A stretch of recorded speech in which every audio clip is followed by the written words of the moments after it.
The cold passed reluctantly from the earth, and the retiring fogs revealed an army stretched out on the hills, resting. As the landscape changed from brown to green, the army awakened, and began to tremble with eagerness at the noise of rumors. It cast its eyes upon the roads, which were growing from long troughs of liquid mud to proper thoroughfares. A river, amber-tinted in the shadow of its banks, purled at the army's feet, and at night, when the stream had become of a sorrowful blackness, one could see across it the red, eye-like gleam of hostile campfires set in the low brows of distant hills. Once a certain tall soldier developed virtues and went resolutely to wash a shirt. He came flying back from a brook waving his garment banner-like. He was swelled with a tale he had heard from a reliable friend, who had heard it from a truthful cavalryman, who had heard it from his trustworthy brother, one of the orderlies at division headquarters. He adopted the important air of a herald in red and gold. "We're going to move Timor, sure," he said pompously to a group in the company street. "We're goin' way up the river, cut across, and come around and behint M." To his attentive audience he drew aloud an elaborate plan of a very brilliant campaign. When he had finished, the blue-clothed men scattered into small arguing groups between the rows of squat brown huts. A Negro teamster who had been dancing upon a cracker box with the hilarious encouragement of 20 soldiers was deserted. He sat mournfully down. Smoke drifted lazily from a multitude of quaint chimneys. "It's a lie." "That's all it is, a thunderin' lie," said another private loudly. His smooth face was flushed, and his hands were thrust sulkily into his trousers pockets. He took the matter as an affront to him. "I don't believe the derned old army's ever going to move. We're set. I've got ready to move 8 times in the last 2 weeks, and we ain't moved yet." The tall soldier felt called upon to defend the truth of a rumor he himself had introduced. He and the loud one came near to fighting over it. A corporal began to swear before the assemblage. He had just put a costly board floor in his house, he said. During the early spring he had refrained from adding extensively to the comfort of his environment because he had felt that the army might start on the march at any moment. Of late, however, he had been impressed that they were in a sort of eternal camp. Many of the men engaged in a spirited debate. One outlined in a peculiarly lucid manner all the plans of the commanding general. He was opposed by men who advocated that there were other plans of campaign. They clamored at each other, numbers making futile bids for the popular attention. Meanwhile, the soldier who had fetched the rumor bustled about with much importance. He was continually assailed by questions. "What's up, Jim? Army's goin' to move." "Ah, what ya talkin' about? How ya know it is?" "Well, ya kin believe me or not, just as ya like. I don't care a hang." There was much food for thought in the manner in which he replied. He came near to convincing them by disdaining to produce proofs. They grew excited over it. There was a youthful private who listened with eager ears to the words of the tall soldier and to the varied comments of his comrades. After receiving a fill of discussions concerning marches and attacks, he went to his hut and crawled through an intricate hole that served it as a door. He wished to be alone with some new thoughts that had lately come to him. He lay down on a wide bank that stretched across the end of the room. In the other end, cracker boxes were made to serve as furniture. They were grouped about the fireplace. A picture from an illustrated weekly was upon the log walls, and 3 rifles were paralleled on pegs. Equipments hung on handy projections, and some tin dishes lay upon a small pile of firewood. A folded tent was serving as a roof. The sunlight, without beating upon it, made it glow a light yellow shade. A small window shot an oblique square of whiter light upon the cluttered floor. The smoke from the fire at times neglected the clay chimney and wreathed into the room, and this flimsy chimney of clay and sticks made endless threats to set ablaze the whole establishment.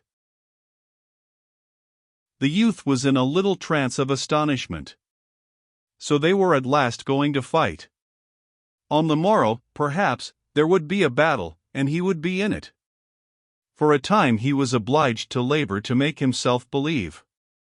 He could not accept with assurance an omen that he was about to mingle in one of those great affairs of the earth. He had, of course, dreamed of battles all his life, of vague and bloody conflicts that had thrilled him with their sweep and fire. In visions he had seen himself in many struggles. He had imagined peoples secure in the shadow of his eagle-eyed prowess. But awake he had regarded battles as crimson blotches on the pages of the past. He had put them as things of the bygone with his thought images of heavy crowns and high castles. There was a portion of the world's history which he had regarded as the time of wars, but it, he thought, had been long gone over the horizon and had disappeared forever. From his home his youthful eyes had looked upon the war in his own country with distrust. It must be some sort of a play affair.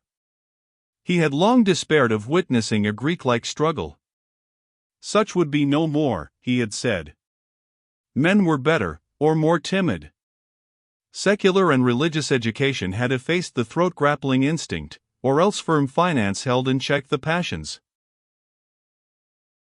He had burned several times to enlist. Tales of great movements shook the land.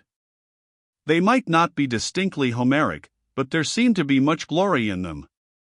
He had read of marches, sieges, conflicts, and he had longed to see it all. His busy mind had drawn for him large pictures extravagant in color, lurid with breathless deeds. But his mother had discouraged him. She had affected to look with some contempt upon the quality of his war ardor and patriotism. She could calmly seat herself and with no apparent difficulty give him many hundreds of reasons why he was of vastly more importance on the farm than on the field of battle. She had had certain ways of expression that told him that her statements on the subject came from a deep conviction. Moreover, on her side, was his belief that her ethical motive in the argument was impregnable. At last, however, he had made firm rebellion against this yellow light thrown upon the color of his ambitions. The newspapers, the gossip of the village, his own picturings had aroused him to an uncheckable degree. They were in truth fighting finely down there. Almost every day the newspapers printed accounts of a decisive victory. One night, as he lay in bed, the winds had carried to him the clanging of the church bell as some enthusiast jerked the rope frantically to tell the twisted news of a great battle. This voice of the people rejoicing in the night had made him shiver in a prolonged ecstasy of excitement. Later, he had gone down to his mother's room and had spoken thus, "Ma, I'm going to enlist." "Henry, don't you be a fool," his mother had replied. She had then covered her face with the quilt. There was an end to the matter for that night. Nevertheless, the next morning he had gone to a town that was near his mother's farm and had enlisted in a company that was forming there. When he had returned home his mother was milking the brindle cow. For others stood waiting. "Ma, I've enlisted," he had said to her diffidently. There was a short silence. "The Lord's will be done, Henry," she had finally replied, and had then continued to milk the brindle cow. When he had stood in the doorway with his soldier's clothes on his back, and with the light of excitement and expectancy in his eyes almost defeating the glow of regret for the home bonds, he had seen 2 tears leaving their trails on his mother's scarred cheeks. Still, she had disappointed him by saying nothing whatever about returning with his shield or on it. He had privately primed himself for a beautiful scene. He had prepared certain sentences which he thought could be used with touching effect. But her words destroyed his plans.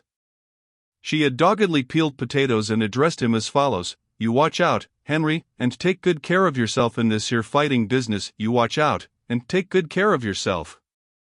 Don't go away thinking you can lick the whole rebel army at the start, because ya can't. You're just one little feller amongst a whole lot of others, and you've got to keep quiet and do what they tell ya. I know how you are, Henry. I've met ya 8 pair of socks, Henry, and I've put in all your best shirts, because I want my boy to be just as warm and comfortable as anybody in the army.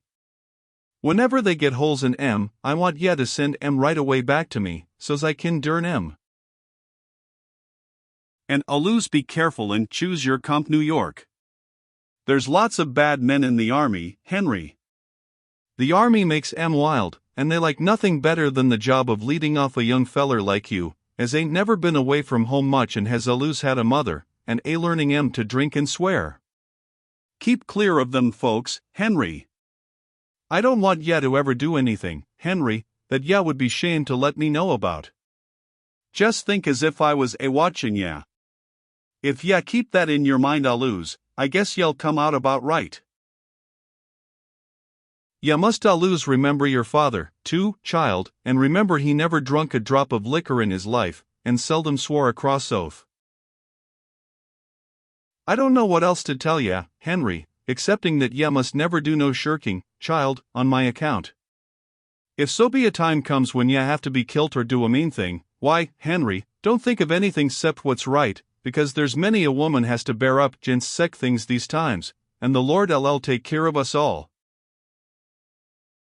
Don't forget about the socks and the shirts, child, and I've put a cup of blackberry jam with your bundle, because I know ya like it above all things. Goodbye, Henry. Watch out, and be a good boy. He had, of course, been impatient under the ordeal of this speech. It had not been quite what he expected, and he had borne it with an air of irritation. He departed feeling vague relief. Still, when he had looked back from the gate, he had seen his mother kneeling among the potato parings. Her brown face, upraised, was stained with tears, and her spare form was quivering. He bowed his head and went on, feeling suddenly ashamed of his purposes. From his home he had gone to the seminary to bid adieu to many schoolmates. They had thronged about him with wonder and admiration. He had felt the gulf now between them and had swelled with calm pride. He and some of his fellows who had donned blue were quite overwhelmed with privileges for all of one afternoon, and it had been a very delicious thing. They had strutted. A certain light-haired girl had made vivacious fun at his martial spirit, but there was another and darker girl whom he had gazed at steadfastly, and he thought she grew demure and sad at sight of his blue and brass. As he had walked down the path between the rows of oaks, he had turned his head and detected her at a window watching his departure. As he perceived her, she had immediately begun to stare up through the high tree branches at the sky. He had seen a good deal of flurry and haste in her movement as she changed her attitude. He often thought of it. On the way to Washington his spirit had soared. The regiment was fed and caressed at station after station until the youth had believed that he must be a hero. There was a lavish expenditure of bread and cold meats, coffee, and pickles and cheese. As he basked in the smiles of the girls and was patted and complimented by the old men, he had felt growing within him the strength to do mighty deeds of arms.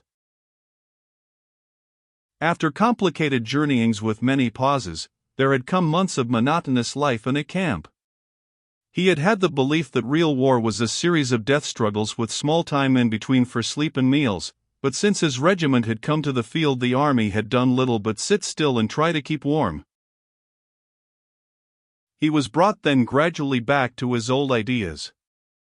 Greek-like struggles would be no more. Men were better, or more timid. Secular and religious education had effaced the throat-grappling instinct, or else firm finance held in check the passions. He had grown to regard himself merely as a part of a vast blue demonstration. His province was to look out, as far as he could, for his personal comfort. For recreation he could twiddle his thumbs and speculate on the thoughts which must agitate the minds of the generals. Also, he was drilled and drilled and reviewed, and drilled and drilled and reviewed. The only foes he had seen were some pickets along the river bank. They were a suntanned, philosophical lot, who sometimes shot reflectively at the blue pickets. When reproached for this afterward, they usually expressed sorrow, and swore by their gods that the guns had exploded without their permission. The youth, on guard duty one night, conversed across the stream with one of them. He was a slightly ragged man, who spat skillfully between his shoes and possessed a great fund of bland and infantile assurance. The youth liked him personally. "Yank," the other had informed him, "you're a right dumb good feller." This sentiment, floating to him upon the still air, had made him temporarily regret war. Various veterans had told him tales. Some talked of gray, bewhiskered hordes who were advancing with relentless curses and chewing tobacco with unspeakable valor, tremendous bodies of fierce soldiery who were sweeping along like the Huns.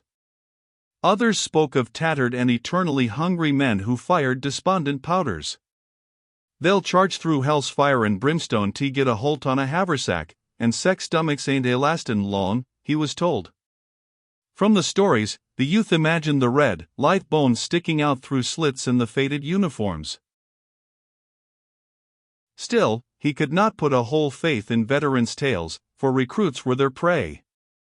They talked much of smoke, fire, and blood, but he could not tell how much might be lies. They persistently yelled fresh fish at him, and were in no wise to be trusted. However, he perceived now that it did not greatly matter what kind of soldiers he was going to fight, so long as they fought, which fact no one disputed. There was a more serious problem. He lay in his bunk pondering upon it. He tried to mathematically prove to himself that he would not run from a battle. Previously he had never felt obliged to wrestle too seriously with this question. In his life he had taken certain things for granted, never challenging his belief in ultimate success, and bothering little about means and roads. But here he was confronted with a thing of moment. It had suddenly appeared to him that perhaps in a battle he might run. He was forced to admit that as far as war was concerned he knew nothing of himself. A sufficient time before he would have allowed the problem to kick its heels at the outer portals of his mind, but now he felt compelled to give serious attention to it. A little panic fear grew in his mind. As his imagination went forward to a fight, he saw hideous possibilities. He contemplated the lurking menaces of the future, and failed in an effort to see himself standing stoutly in the midst of them. He recalled his visions of broken-bladed glory, but in the shadow of the impending tumult he suspected them to be impossible pictures. He sprang from the bunk and began to pace nervously to and fro. "Good Lord, what's the matter with me?" he said aloud. He felt that in this crisis his laws of life were useless. Whatever he had learned of himself was here of no avail. He was an unknown quantity. He saw that he would again be obliged to experiment as he had in early youth. He must accumulate information of himself, and meanwhile he resolved to remain close upon his guard lest those qualities of which he knew nothing should everlastingly disgrace him. "Good Lord," he repeated in dismay. After a time the tall soldier slid dexterously through the hole. The loud private followed. They were wrangling. "That's all right," said the tall soldier as he entered. He waved his hand expressively. "You can believe me or not, just as you like. All you got to do is to sit down and wait as quiet as you can. Then pretty soon you'll find out I was right." His comrade grunted stubbornly. For a moment he seemed to be searching for a formidable reply. Finally he said, "Well, you don't know everything in the world, do you?" "Didn't say I knew everything in the world," retorted the other sharply. He began to stow various articles snugly into his knapsack. The youth, pausing in his nervous walk, looked down at the busy figure.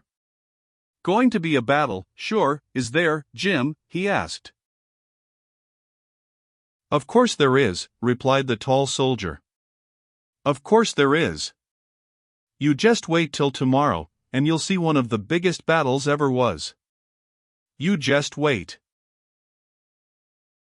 Thunder, said the youth. Oh, you'll see fighting this time, my boy. What'll be regular out and out fighting, added the tall soldier, with the air of a man who was about to exhibit a battle for the benefit of his friends. Ha, said the loud one from a corner. Well, remarked the youth, like as not this story'll turn out just like them others did. Not much it won't, replied the tall soldier, exasperated. Not much it won't. Didn't the cavalry all start this morning? He glared about him. No one denied his statement. The cavalry started this morning, he continued. They say there ain't hardly any cavalry left in camp. They're going to Richmond, or some place, while we fight all the Johnnies. It's some dodge like that. The regiment's got orders, too. A feller what seen 'em go to headquarters told me a little while ago. And they're raising blazes all over camp, anybody can see that. Shucks, said the loud one. The youth remained silent for a time. At last he spoke to the tall soldier. Jim. What? How do you think the reg'ment'll do? Oh, they'll fight all right, I guess, after they once get into it, said the other with cold judgment. He made a fine use of the third person. There's been heaps of fun poked at 'em because they're new, of course, and all that, but they'll fight all right, I guess. Think any of the boys'll run, persisted the youth. Oh, there may be a few of 'em run, but there's them kind in every regiment, specially when they first goes under fire, said the other in a tolerant way. Of course it might happen that the hull kit and boodle might start and run, if some big fighting came first off, and then again they might stay and fight like fun. But you can't bet on nothing. Of course they ain't never been under fire yet, and it ain't likely they'll lick the hull rebel army all to once at the first time, but I think they'll fight better than some, if worse than others. That's the way I figure. They call the regiment fresh fish and everything, but the boys come of good stock, and most of 'em'll fight like sin after they oncet get shootin', he added, with a mighty emphasis on the last 4 words. Oh, you think you know, began the loud soldier with scorn. The other turned savagely upon him. They had a rapid altercation, in which they fastened upon each other various strange epithets. The youth at last interrupted them. Did you ever think you might run yourself, Jim? He asked. On concluding the sentence he laughed as if he had meant to aim a joke. The loud soldier also giggled. The tall private waved his hand. Well, said he profoundly, I've thought it might get too hot for Jim Conklin in some of them scrimmages, and if a whole lot of boys started and run, why, I suppose I'd start and run. And if I once started to run, I'd run like the devil, and no mistake. But if everybody was A standing and A fighting, why, I'd stand and fight. Be Jiminy, I would. I'll bet on it. Ha, said the loud one. The youth of this tale felt gratitude for these words of his comrade. He had feared that all of the untried men possessed a great and correct confidence. He now was in a measure reassured.